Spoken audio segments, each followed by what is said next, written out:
पश्चिम बंगाल विधानसभा चुनाव के लिए 8 जिलों की 142 सीटों पर पिछले 2 घंटे से मतदान जारी है और इस बीच ममता बनर्जी और शुभेंदु अधिकारी दोनों कोलकाता की सड़कों पर नजर आ रहे हैं। ममता बनर्जी चुनाव आयोग पर सवाल खड़ा कर रही है, उनके पुलिस ऑब्जर्वर्स पर सवाल खड़ा कर रही है। दूसरी तरफ शुभेंदु अधिकारी ये कह रहे हैं कि अगर बंगाल में सनातनी लोग शरणार्थी नहीं बनना चाहते हैं तो ज्यादा से ज्यादा घर से बाहर निकले और वोट दें।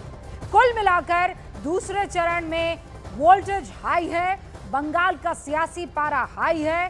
पहले मैं आपको शुभेंदु अधिकारी का बयान सुनवाती हूं और उसके बाद ममता दीदी की बात। मैं अपील करूंगा, ज्यादा से ज्यादा वोटिंग कीजिए, शांतिपूर्वक तरीके से वोटिंग कीजिए। खास करके सनातनी हिंदू को बोलूंगा, रिफ्यूजी नहीं होना चाहता है तो वोटिंग कीजिए, नहीं तो रिफ्यूजी बन जाएगा। ये आपका आखिरी मौका है, सब घर से निकल के वोटिंग कीजिए। 90% से ज्यादा वोटिंग, ज्यादा से ज्यादा वोटिंग करने का गुंजाइश कर रहा हूँ। तो ममता बनर्जी भी निकली है बाहर, वो प्रत्याशी निकलेगा ना, क्या निकलना चाहिए। इस बार भवानीपुर में परिवर्तन हो जाएगा दादा? पूरा भाजपा, सब हिंदू बीजेपी को वोट कर रहा है, सब हिंदू बीजेपी को वोट कर रहा है। एकदम तांता लग गया, हिंदू बीजेपी को वोट कर रहा है। ये देखिए, बहुत ही ज्यादा कॉन्फिडेंट यहाँ पर नजर आ रहे हैं शुभेंदु अधिकारी। आप जानते हैं कि किस तरीके से ममता बनर्जी को भयंकर चैलेंज दिया था, हराया और इसी भवानीपुर सीट पर आना पड़ गया था ममता बनर्जी को, उपचुनाव जीता उसके बाद उन्होंने, लेकिन यहाँ भी शुभेंदु अधिकारी उनको कड़ी टक्कर दे रहे हैं। इस बीच ममता बनर्जी ने भी चुनाव आयोग पर बड़ा आरोप लगा दिया है। ममता बनर्जी कह रही है कि बाहर से बीजेपी पर्यवेक्षक लाए गए हैं, ऑब्जर्वर्स यानी लाए गए हैं, कुछ बाहरी लोग मनमानी कर रहे हैं, लोगों को वोट डालने से रोका जा रहा है। अभिषेक और मैं पूरी रात जागते रहे, ये ममता बनर्जी ने कहा है। सुनिए क्या कह रही है ममता बनर्जी।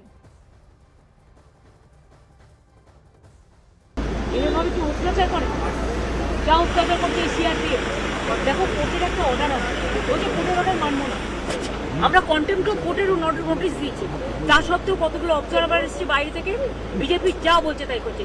তুমি চক্রবেড়ি গিয়ে দেখেছো, আমাদের সব পোস্টার খুলে দিয়েছে। সব এইভাবে ভোট হয়, ভোট তো মানুষ দেবে, পুলিশ দেবে না, সিকিউরিটিও দেবে না। আর কয়েকজনকে নতুন নিয়ে এসছে, তারা যা ইচ্ছে করে যাচ্ছে, টেরোরিজম করছে এলাকায়, এরপরে তো চলে যাবে। यही बात ममता बनर्जी बांग्ला में कहती हुई नजर आ रही थी। अब मिथुन चक्रवर्ती वोट डालकर आ चुके हैं, कुछ कह रहे हैं, जरा सुनते हैं। নির্বাচন কর্তৃপক্ষকে আমার তরফ থেকে thank you very much for great success. এইবারে ইলেকশন খুবই ভালো হবে, আই এম ভেরি শিওর। चुनाव चल रहा है, হ্যাঁ বলুন।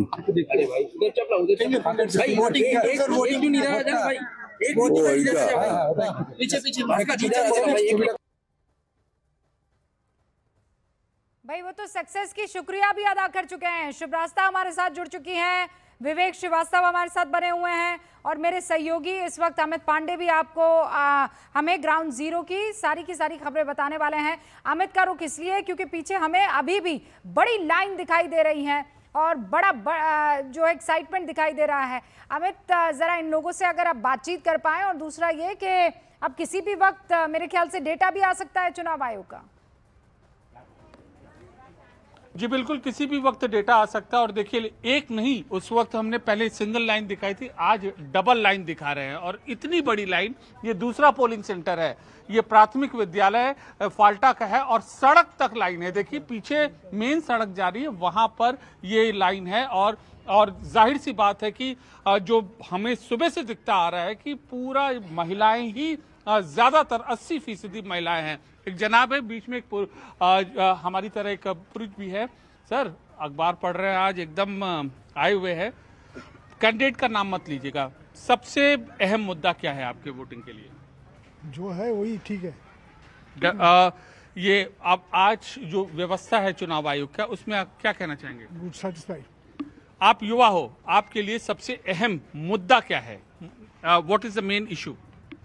सब ठीक ठाक है, सब ठीक ठाक है। देखिए कितने यहाँ पर जो वोटर हैं अलग अलग, चूंकि लाइन लंबी है तो जो वर्ग के लोग हैं, जैसे लोग हैं, उस तरीके से अपना जो है समय काट रहे हैं। कोई अखबार पढ़ रहा है, कोई कह रहा है सब ठीक है, इंतजार कर रहे हैं, लेकिन मतदान सबको करना है। और इतना जोश है कि लाइन मुख्य सड़क तक यहाँ पर चली जा रही है। जी लाइन मुख्य सड़क तक चली जा रही है, लंबी लंबी कतारें हैं, वोटिंग जारी है और वोटिंग के बीच टेंशन भी हाई है। टीएमसी चाहती है कि उसका गढ़, उसका इलाका, उसका राज्य बचा रहे।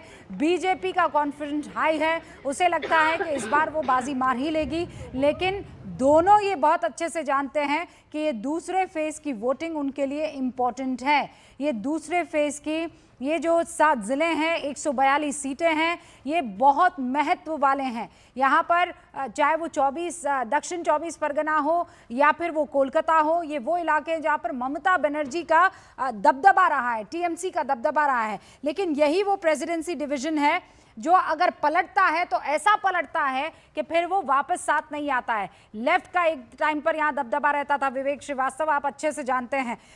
वो ऐसी हालत हो गई कि फिर 20 सीटों पर सिमट गई लेफ्ट, और आज दीदी को वो गढ़ बचाना है बीजेपी से। विवेक, एग्री कर रहा हूँ व्हाट यू आर सेइंग, लेकिन एक बड़ी अलग सी चीज जो मुझे विचित्रता लग रही है, सुबह से पहले आपने इस्कॉन वालों को दिखाया जो कीर्तन गा रहे थे, वो कह रहे थे साहब कि हिंदू तो हर जगह दबा हुआ है, पूरे देश में हर जिले में दबा हुआ है। फिर आपने शुभेंदु अधिकारी को दिखाया, वो साहब सनातनी हिंदुओं से वोट कर रहे हैं, कह रहे हैं वोट कर लो, नहीं वोट करोगे तो रिफ्यूजी बन जाओगे। तो हमें काइंड ऑफ अ नरेशन, जब आप एक गवर्नेंस या किसी चीज की बात ना करके सिर्फ एक धर्म के मुद्दे को लेकर के उतरते हैं, नहीं, तो कीर्तन में आपको क्या दिक्कत लगी? मुझे कीर्तन में क्या दिक्कत है? आप करो, मैं करूं, कोई भी कर सकता है कीर्तन। प्रभु का नाम लेने में क्या दिक्कत है? के साथ उनके कमेंट्स आप सुनते हैं ना, what he was speaking on the national TV, he is saying कि पूरे देश के अंदर हर जगह पे हिंदू बहुत ही ज्यादा दबा हुआ है। नहीं, तो ये उसकी फीलिंग है। जैसे आपको लगता है कि पूरे देश में मुसलमान दबा हुआ है, उसको लगता है हिंदू दबा हुआ है, तो क्या प्रॉब्लम है? आपको किसी ने रोका बोलने से? आप बोलते ही रहते हैं ना कि मुसलमान दबा हुआ है। तो और हिंदू अधिकारी जो बोल रहे हैं कि आप रिफ्यूजी रह जाओगे, हिंदू है, सनातनी है, टीका लगाओ, वोट देने आओ। आपको एलर्जी क्या है? क्या एलर्जी है भाई? अगर वो इसी तर्ज पर आप लोग कहते हैं कि मुसलमानों को दबाया जा रहा है, माइनॉरिटीज़ पर जुल्म किया जा रहा है, अगर आपको बचना है तो आपको फला जगह वोट करना होगा, that's your style of doing it. आप करते हैं तो सब बढ़िया। वो आप ही की भाषा में आपने मुझे एक दिन कहा था ना एक डिबेट शो में कि रूबिका जी, ये तो बिल्कुल ऐसे बात हुई कि क्या वो आपका कुत्ता कुत्ता, मेरा कुत्ता टॉमी, आप मेरा कुत्ता कुत्ता, आपका कुत्ता टॉमी। नहीं, हाँ, वही आपने मुझे बताया था ना। ये ना, संख्या बल में तो माइनॉरिटीज कम है ना। Who is more vulnerable, who is actually suffering. और मैं तृणमूल कांग्रेस से अग्री नहीं करता, लेकिन जो ऑब्जर्वर्स इन्होंने भेजे हैं वो ऑब्जर्वर से ज्यादा वो तो एक्टिविज्म में आ चुके हैं, ऐसा लग रहा है। जिस तरीके का बिहेवियर उन्होंने दिखाया है। अजय पाल तो एक एग्जांपल है, एक आदमी जिसको पनिशमेंट दी गई थी, there were some bribery allegations, then he was transferred to the training camp. उसके बाद वो योगी साहब के फेवरेट बन जाते हैं। अब योगी साहब के फेवरेट हैं तो उनको यहाँ पोस्ट किया गया बीजेपी की लॉयल्टी की वजह से। यहाँ आप लोग पहले क्लियर कर दीजिए विवेक, आप कहते हैं कि योगी जी की बात कोई बीजेपी में सुन नहीं रहा है, फिर आप कहते हैं चूंकि वो योगी जी के फेवरेट हैं इसीलिए अमित शाह ने जो है वहां पर उनको लगवा दिया है। पहले क्लियर कीजिए, इन लोगों की आपस में बन रही है कि नहीं बन रही है? आप ही ने मुझे कहा था कि ये लोग आपस में बन नहीं रही है इनकी, अब कह रहे हैं योगी जी के फेवरेट को अमित शाह जी ने वहां पर लगवा दिया। वेरी फनी ना। बीजेपी तो दोनों की है ना, आपस में बेशक लड़े, जो आदमी बीजेपी डिलीवर करता है। ये क्या बात हुई भाई? सामने वाले का फेवरेट कोई क्यों उतारना चाहेगा अगर वो दुश्मन है तो? आपके नैरेटिव ना थोड़े मजाकिया हो जाते हैं, मजा नहीं आता है। मतलब थोड़ा स्ट्रॉन्ग नैरेटिव बिल्ड कीजिए ना। ये आप ये डर वाला माहौल क्रिएट करते, वैसा ये पॉलिटिक्स में आप लोग फेल हो जाते हैं। ठीक ठाक लगा लीजिए ना, आप ऐसे मत कीजिए। हर्षवर्धन जी और शुभ्रास्ता जी भी यहाँ पर मौजूद है। शुभ्रास्ता जी, गजब की वोटिंग हो रही है इस वक्त और आपका फेवरेट टॉपिक है महिला। मतलब क्या लाइन दिख रही है शुभ्रास्ता, सुबह 6 बजे से लाइनों में लगी हुई हैं।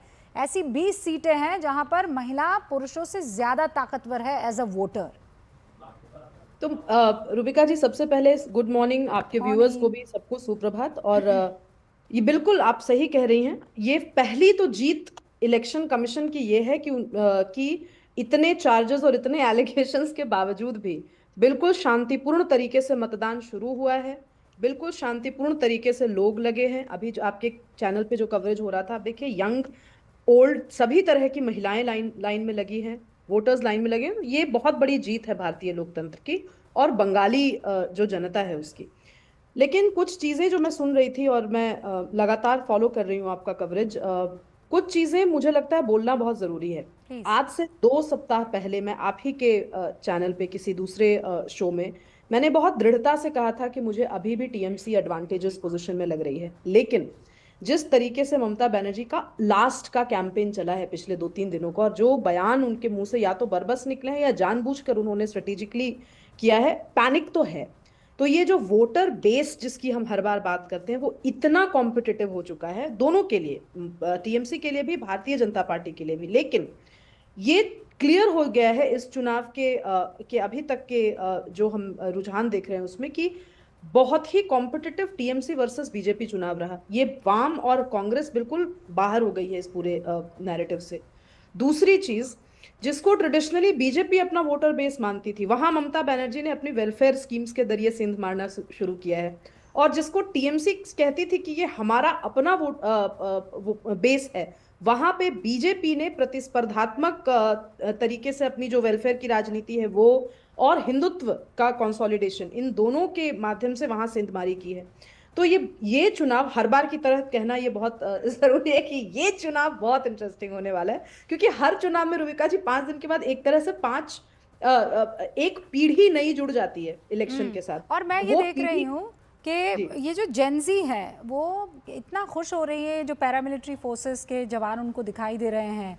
हर्षवर्धन जी, सुबह से हम अपने रिपोर्टर्स से ग्राउंड जीरो से जब बात कर रहे हैं, उनको बड़ा अच्छा लग रहा है, कह रहे हैं हम मज़े से वोट कर पा रहे हैं। हम आप सोचिए, आप ये उत्तर प्रदेश में कोई ऐसा कह सकते हैं मज़े से वोट कर पा रहे हैं, या राजस्थान में या मध्य प्रदेश में कि मज़े से वोट कर पा रहे हैं। मतलब वोट करना तो हम मज़े से ही जाते हैं, बढ़िया, वहाँ एकदम उत्साह होता है, तैयार श्यार होकर जाते हैं, खौफ में तो कोई नहीं जाता है। लेकिन पश्चिम बंगाल में ये सुनने को मिल रहा है कि आज हम आप मज़े से जा रहे हैं वोट करने, बड़ी अच्छी सुविधा लग रही है, ऐसा लग रहा है जैसे सच में। हम कहने के लिए तो आपके मेरे लिए सबके लिए आसान है भाई, मैं भी इस बार ग्राउंड जीरो पर नहीं जा पाई, लेकिन ग्राउंड जीरो पर जो मौजूद है उसे भी लग रहा है कि ये भय मुक्त जो है, this is the most important crucial point. नहीं रुबिका जी, मुझे तो एक बात नहीं समझ में आ रही है। देखिए, आपके साथ 3 लोग और हैं, आपको मिला के 4 हो गए, और 4 में से एक चेहरा पता नहीं क्यों उतरा हुआ है। अब वो पता नहीं क्या वो कहते हैं कुत्ता टॉमी टाइप, भगवान जाने वो क्या है, लेकिन चेहरा उतरा हुआ, शक्ल देखिए। हंस दीजिए विवेक भाई, ऐसा क्या है, इतना भी क्या नाराजगी है। लेकिन आपने कहा कि विवेक श्रीवास्तव आज भ्रमित है, उसके पीछे बड़ी पक्की वाली वजह है। बंगाल में जो कम्युनिस्ट है उसको पता है कि ममता बनर्जी के राज में लोकतंत्र नहीं है, वो जिंदा नहीं हो पाएंगे। अगर ममता बनर्जी रहेंगी तो कम्युनिस्टों को वो खा पचा के खत्म कर चुकी हैं, कांग्रेसियों को खा पचा के खत्म कर चुकी हैं। कम्युनिस्टों और कांग्रेसियों को ये उम्मीद किससे है? भारतीय जनता पार्टी से। उनको लगता है कि अगर बीजेपी की सरकार आएगी, आपने अगर राहुल गांधी का बयान ध्यान से सुना तो उन्होंने क्या कहा? उन्होंने कहा ममता जी ने ऐसा बैड गवर्नेंस कर दिया है ना, इतना मुस्लिम अपीजमेंट कर दिया है ना, कि अब आ जाएगी भाजपा।